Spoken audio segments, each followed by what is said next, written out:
At least 60 houses destroyed by heavy downpour in the Koto Mbanga subdivision in the Mongo division, littoral region of the Republic of Cameroon. The heavy rains brought untold suffering to the population. We'll bring to you details in this edition of the 6 p.m. primetime newscast on Equinoxe Television, in which we are going to talk also about hundreds of traders who went on a rampage around the Marché Central or the Douala Central Market, and this is as a result of what they consider as irregularities on the part of council officials in Cameroon's economic capital, Douala. We also talk about Denis Sassou Nguesso's victory in Congo-Brazzaville. He is the winner of Sunday's presidential election, and that extends his more than 3-decade rule in that country to close to 44. He's going to be in power to 2035.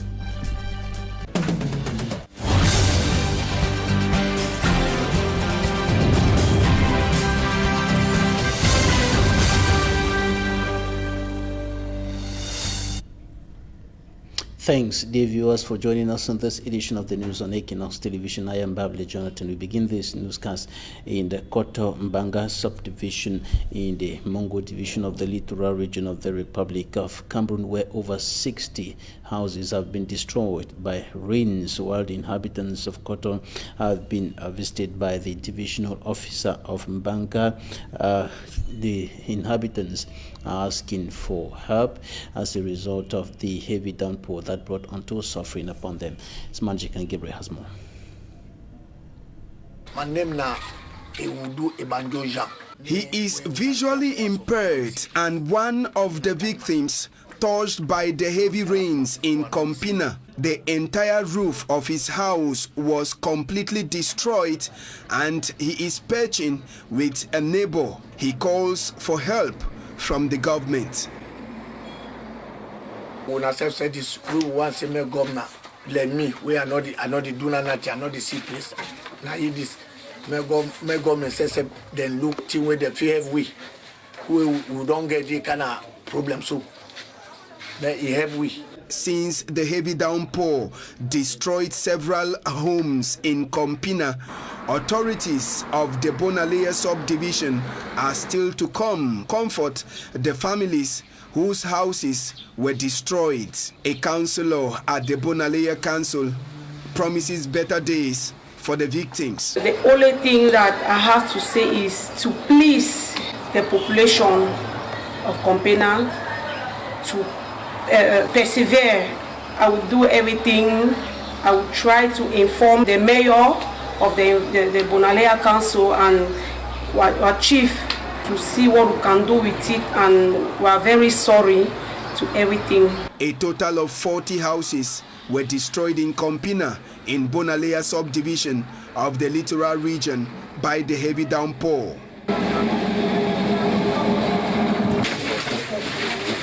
At Koto Nachigal in Mbanga subdivision, 20 houses were destroyed by heavy rains, leaving several families homeless. It was a big breeze who came like that around 12 o'clock at night, and as you see, all the village have scattered, all the houses have scattered, many houses have scattered, and all the population they are outside like this.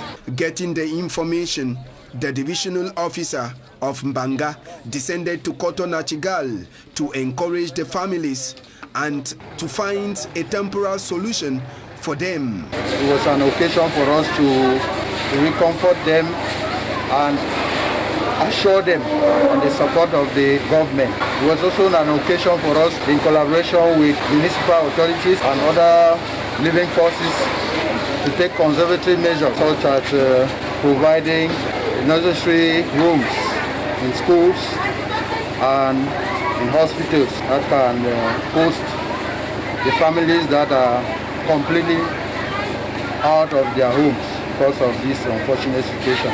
We also evaluate, also took time to observe and evaluate, especially the important damages. So the commission put in place will immediately go to work for that purpose. For now, the families who were affected by the heavy downpour at Kotonachigal have been temporarily lodged in a church while waiting that the commission that has been set up by the divisional officer to come up with suggestions on how to satisfy the victims. Inhabitants of Koto in Banga subdivision already receiving aid from the administration following the heavy downpour that destroyed their homes, while those of Kompina in the Bonalea subdivision who witnessed a similar incident with several houses destroyed are still expecting help from the administration. They are saying that they have been abandoned, and they are sending a distress call to the Yaoundé administration to rescue them from the deplorable situation in which they find themselves after that heavy downpour that destroyed their homes. Here in Cameroon's economic capital, Douala, hundreds of traders at the Douala Central Market around the roundabout in front of the Douala Central Market went on a rampage today. They are stranded as a result of an effort by the council officials to collect 100,000 francs CFA for a square meter around that area. This is a decision of the city council, which is bringing untold suffering and hardship and of course difficulties upon the traders who have been managing to do business around that area. Innocent has more. Still at this place called Poste Central in the Douala 2 municipality. Tension early Wednesday between these disgruntled traders and security elements, backing up agents of the Douala 2 council with all the means they have.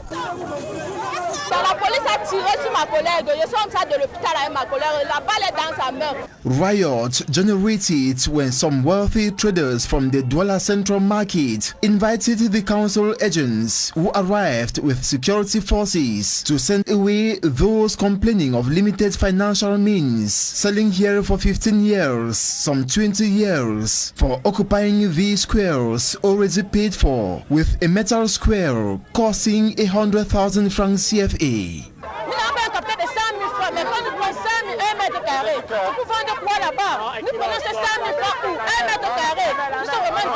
According to the angry traders, these squares are too expensive, and the pioneer occupants of these commercial sites are now systematically being driven away and strangers brought in. As they play, there is not anything that like to protect ourselves. Even when the rain fall on us, even the rain shine on us, I will make many years, and they can go and bring someone inside to come and play the place and took the place. What the one that we should go where? The one that we should do, what will we do? What will we do? That the mayor should have at least convened a meeting to get their opinion on how much to pay per meter square. They should even come near us to ask us to see any one position so that they can ask the amount that we can pay, so that we should pay the amount. Not to go and bring someone that they should come and take the place. It is not good. Since last Sunday, they have not been able to sell an item because of this, and the over 600 traders unable to meet their daily needs. But no, no of you are picking for us. Quelqu'un seul qui va acheter 10 places pour chasser les autres. D'autres vont vivre comment? A Douala 2 council agent questions on the payment of the 100,000 francs CFA before securing a square says this is not true, stressing no condition is required except presentation of photocopy of the national identity card and the proof of tax payment. Non, je pense pas. Donc, environ 150 personnes se sont enregistrées au niveau de la mairie. Les listes sont là. He adds, il y a eu une opération. The marking operation is to fight against disorder, as it will enable liberation of the occupied section of the road, hindering flexible circulation. This marking is also a way to redistribute spaces to everyone because it was anarchically occupied, with many not having a space, thereby occupying the road. une réorganisation pour pouvoir accueillir tout ce monde. Though he emphasizes the traders were earlier notified of this measure and action, the disgruntled businessmen and women say they will fight for their rights and ensure the divisional officer learns of this injustice, whose retaliation left some of them injured and others arrested. No peace at the Douala Central Market. No peace in the crisis-stricken northwest and southwest regions of the country. In several parts of those two regions, peace is completely absent, except for some major urban centers where there is a relative peace. And some young people in the southwest region are now struggling to step up efforts to restore peace in those regions. Details in this report by Derry Jato. Critics say the war in the Anglophone regions has always been about them, the youth and their future. From peaceful protests to picking arms against the state, this active group battled it out, with some paying the ultimate price. And today peace had long disappeared from these two Anglophone regions. The pains are too much, and some youth of the Southwest region are engaging to take action. So first we will be going down to the field to talk to those mothers who are in the bushes, those pregnant mothers who do not have shelter. We are going down to comfort them, to see how we can provide them with the little we have. These members of the Southwest Youth League say they are going down to the 6 divisions of the Southwest region as one people, one destiny, unity for prosperity. We know that errors were made in the past. We all are hurt, but I think it's time for us to give peace a chance. And its pioneer President Eswa Kisito made it clear during their planification meeting in Boya that distractors should stay off. Nobody should come in with a political agenda to hijack us, because we shall not tolerate that. It's purely a political affair. And these youth say they are matching plans with action soon. But as we know, before any meaningful projects can take place, we need peace to be restored. And it is on this score that we think that this sensitization tour, it is a pivotal project that we are going to embark on. And we plan to kickstart by mid-April. We'll begin from Pako, then to Meme, and extend to the other divisions of the Southwest region. The Anglophone crisis has changed the face of the two Anglophone regions, as many are internally displaced, with others as refugees. In the West Regional Chieftain, Bafusam, a woman in her 60s, is killed allegedly by her eldest daughter. She's reported to have used an axe to kill her own mother, and the suspect says that this happened after a tense argument between her and her mother. Details in this report by Immaculate Vogwe. Family members inconsolable after discovering the lifeless body of Musin Math in her living room located in Bafusam West region. The widow was sent to an early grave after being hit with an axe by her eldest daughter, Karin Mambe, while she was taking her siesta. According to Karin, her action results from a tense argument between her and her late mother during the day. While on my way to the Total Junction, I stumbled on Karin and she started saying, "I have killed her." I later asked, "Who have you killed?" And she answered, "My mother. She has been disturbing me for a while. It's better now that she is dead." I heard her shouting, "I have killed my mother," several times. I then asked how she did it, and she said it is because her mother does not want her to succeed in life. While the perpetrator was being lynched by the population, security elements intervened and took highway. Later, I noticed that the population was determined to beat her to death. I immediately alerted the forces of law and order. The corpse of the lady has been laid in the mortuary while Karine has been kept behind bars. This tragic incident has taken place a week after another incident in the same region where a man beat his son to death for eating his bananas, which he kept as a bait for rats. Now we talk about the burial of the former mayor of Njombe, Penja, in the Mongo division of the Littoral region of the Republic of Cameroon. And despite the warnings of the divisional officer of Njombe, Penja, with regards to the respect of anti-COVID-19 measures during the burial of Paul Eric Kingi, hundreds of people came out to pay homage to the fallen politician. His corpse was removed from the Lakentini Hospital mortuary in the early hours of the morning today, and officials were present to pay their last homage to the fallen politician.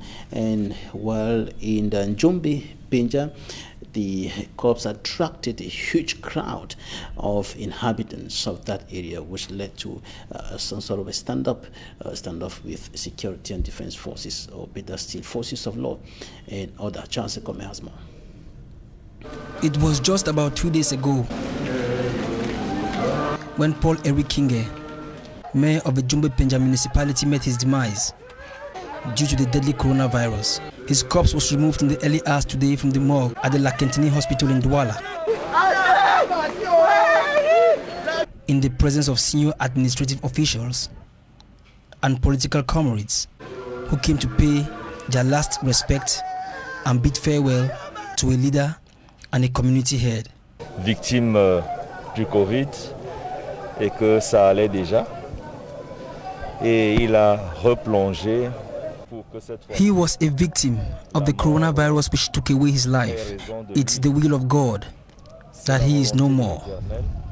But all I can say is we have lost a very great man and politician who actively animated the political scene in Cameroon. All we can do now is to extend our condolence to the family of the deceased, and may his soul rest in peace. À la famille éplorée, et que son âme repose en paix.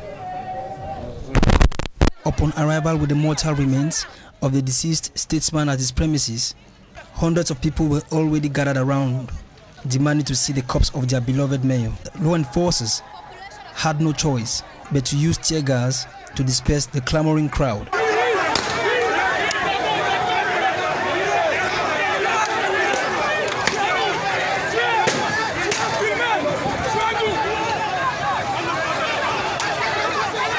Which brought the situation under control. Before the corpse of the mayor could get to Njombe Penja, there was already a lot of tension in the community. But thanks to the divisional officer and forces of law and order, everything was under control. I am happy everything went on as planned, because our deceased mayor used to say, "My people are counting on me, and I am counting on my people." At least today, he could count on his people to bid him farewell. I thank the population of Njombe Penja for their solidarity. During the burial, the crowd was sobbing, wailing, and mourning their beloved son, who they will never see again. The population of Njombe Penja may not have their mayor again, but the legacy of this renowned political figure lives on.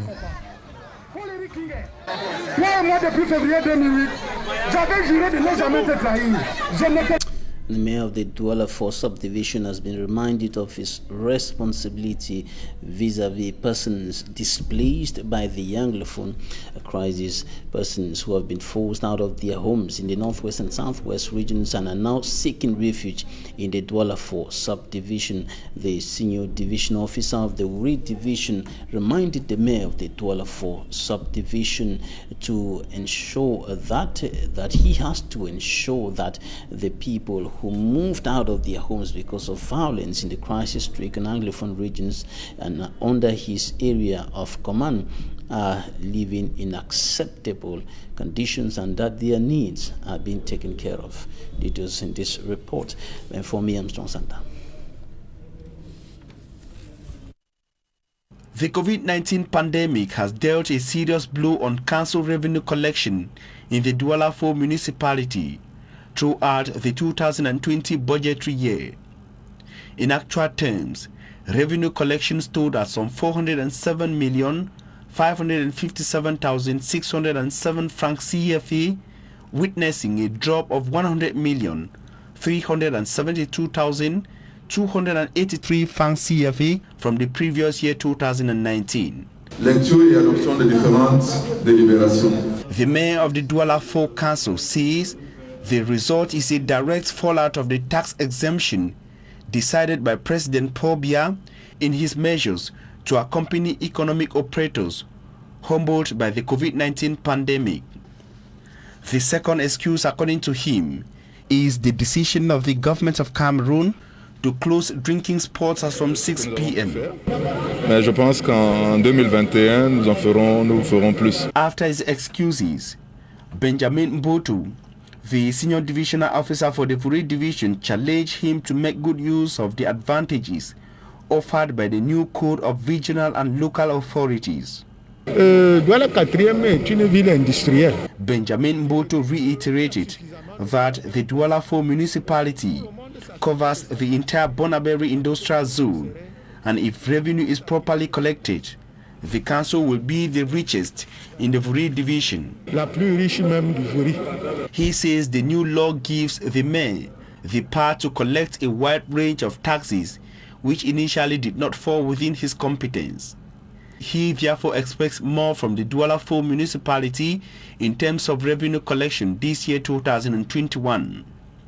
Or during the administrative, management and stores account session of the Douala 4 Council for 2020. Benjamin Mbotu also reminded the mayor of his responsibility towards the thousands of internally displaced Anglophones in his municipality. He told the mayor to work hard to save Bonaberi from repeated floods and inundations. The United Nations High Commission for Refugees is taking measures to ensure that refugees from different African countries who are seeking refuge and some seeking asylum in Cameroon's littoral region are well taken care of, and this is why an identification process is going on, and the process was started on Monday on the heels of the 2021 edition of World Refugee Day, and the exercise is still going on here in Cameroon's economic capital, Douala, notably at the CPD and Party House in Bonanjo, where hundreds of refugees and asylum seekers are streaming in to get themselves identified, and this is a process that is intended to ensure that the information in the database, databanks of the United Nations High Commission for Refugees are exact. Take a listen to one of the officials of UNHCR, Marion Le Guen. She's an administrator in charge of protection. Take a listen. Monday, a verification exercise of all refugees and asylum seekers who are in the littoral region. We're doing this exercise with the government, the technical secretariat for refugees here in Cameroon. We are ensuring that all the refugees and asylum seekers that are in our database are still in Douala, and we're doing updating of the data. So we're making sure that all the information we have about them are updated, and we're also doing renewal of their documentation, a refugee ID card and asylum seeker attestation. And the information we are updating will help us to better respond to their needs, the protection and the assistance we give them based on the information we collect from them. For example, on their occupation or the situation of their children, and then we can adapt our response in terms of protection and assistance to them. So on the side we have the presence of the Red Cross to do the temperature checked and to make sure there is respect of the distanciation and all the measures related to COVID. There are 4 rescue staff for these activities from the Red Cross.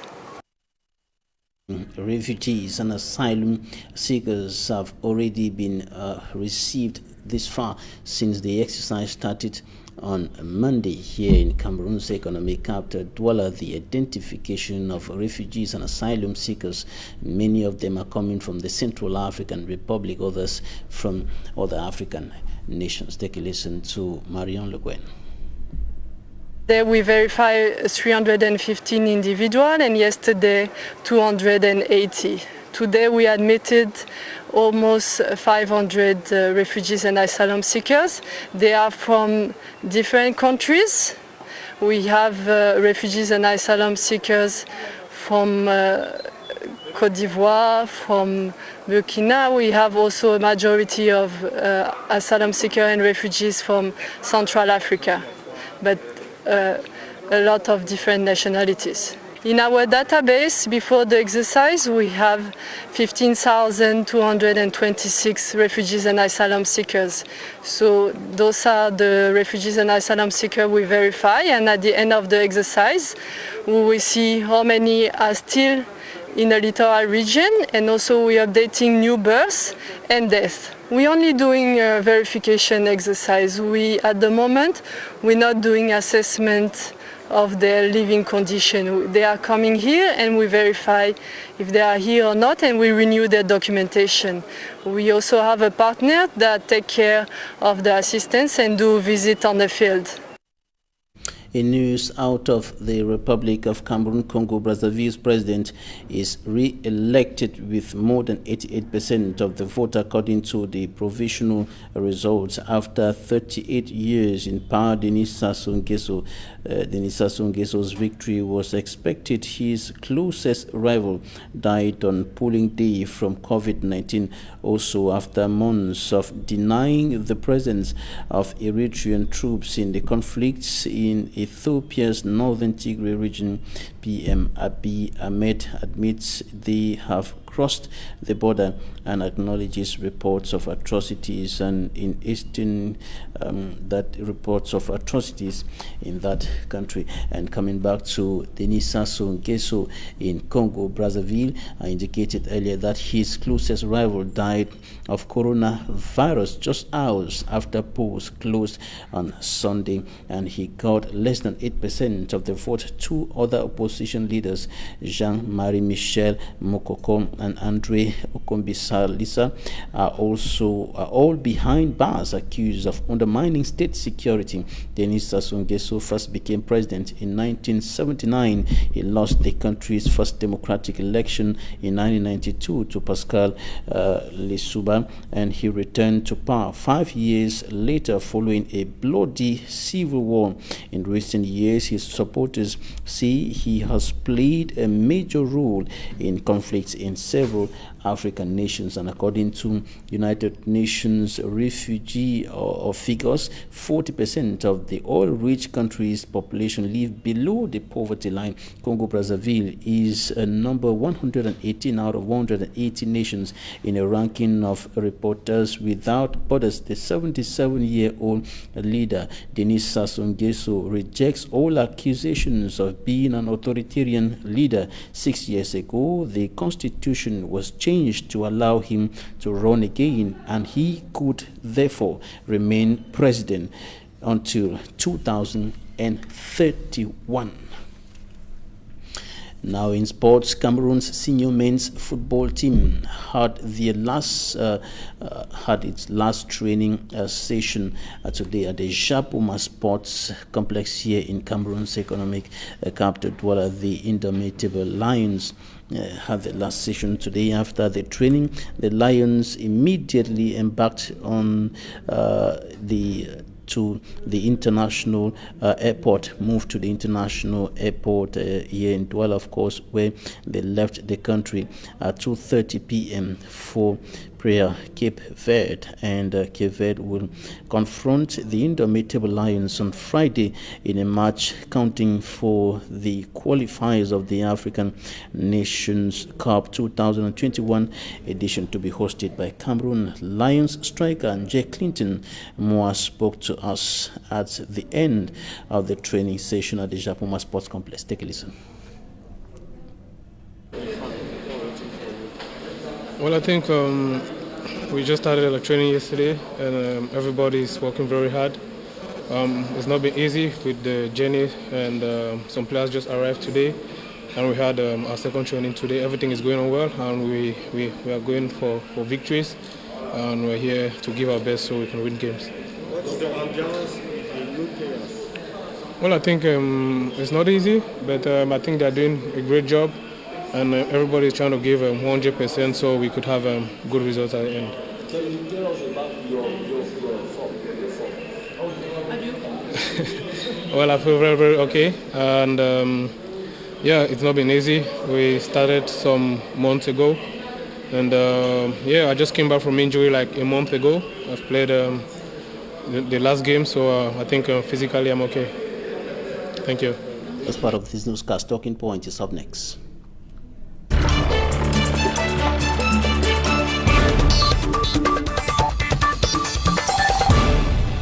King Michael, a Cameroonian politician, is joining us from the United States of America. You're welcome. Thank you.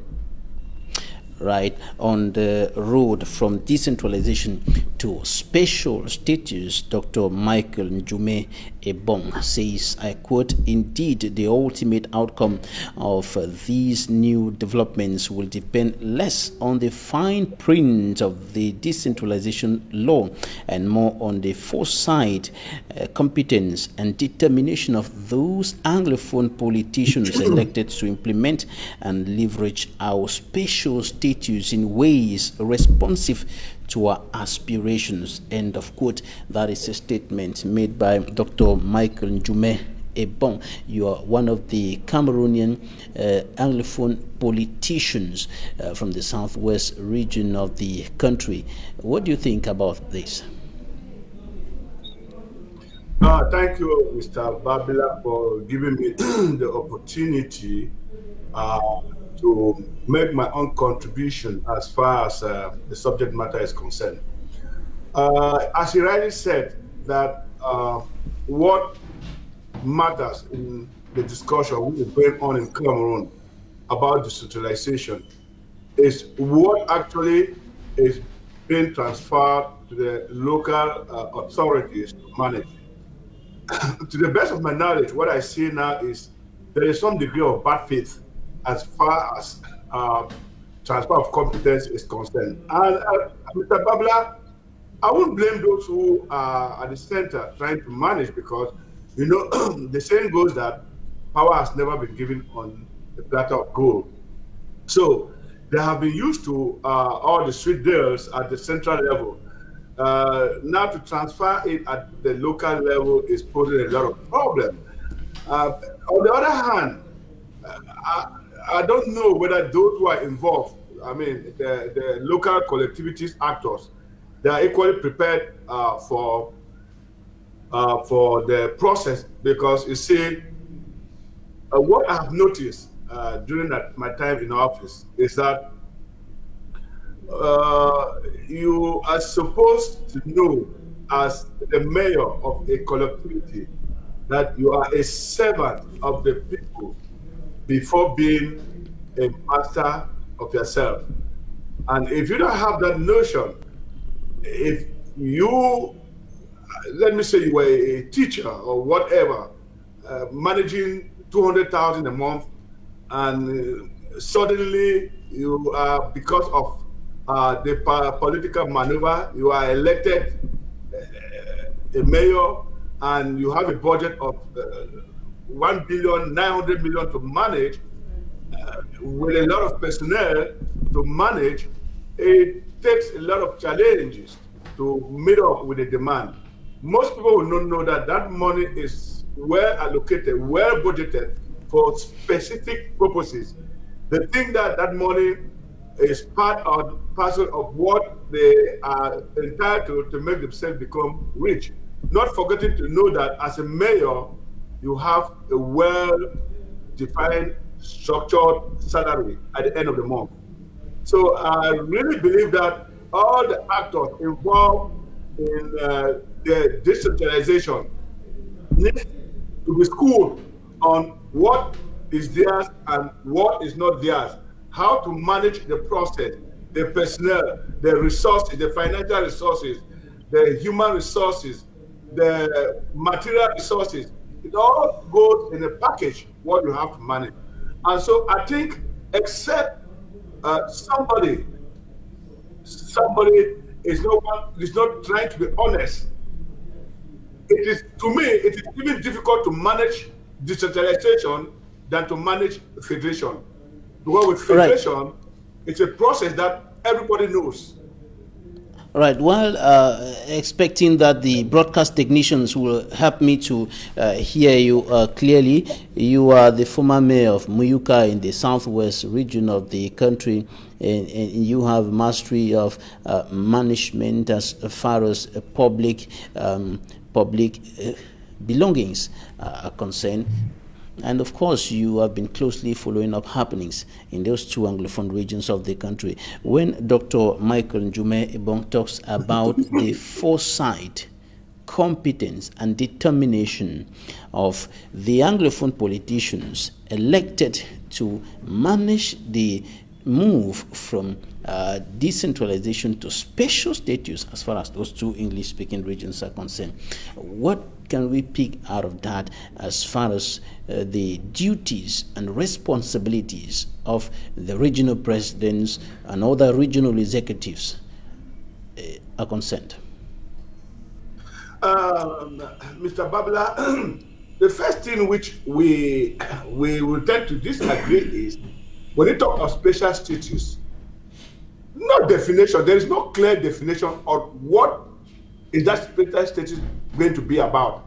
So how can the actor be even prepared to manage, to determine? How do they even know what they are responsible and what they are not responsible?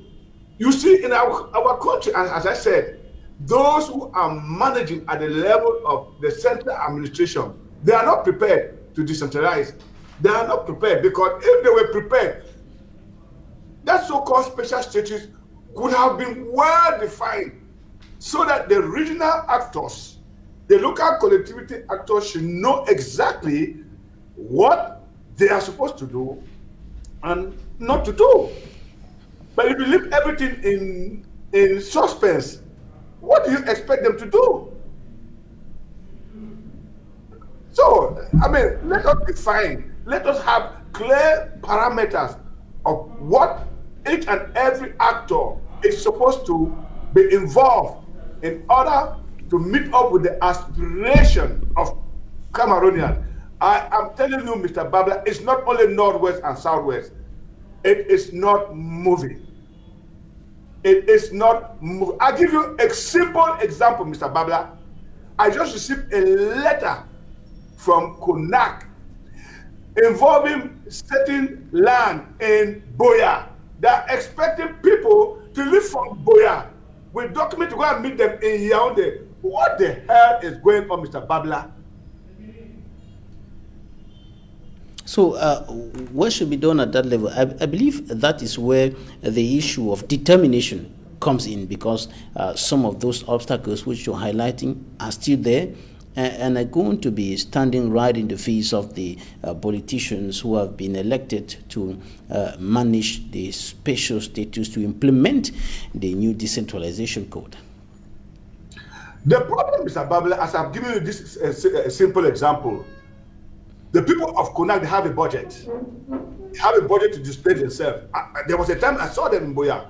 Why can they not display themselves to Boya and do what they are supposed to do and go back in order to alleviate the suffering of the population? Now, talking about, I still repeat, Mr. Babla, that the so-called decentralization is just a window dressing, because it is not well defined. The rules are not well defined. If I can recall, France is one of the only countries that practice the so-called decentralization.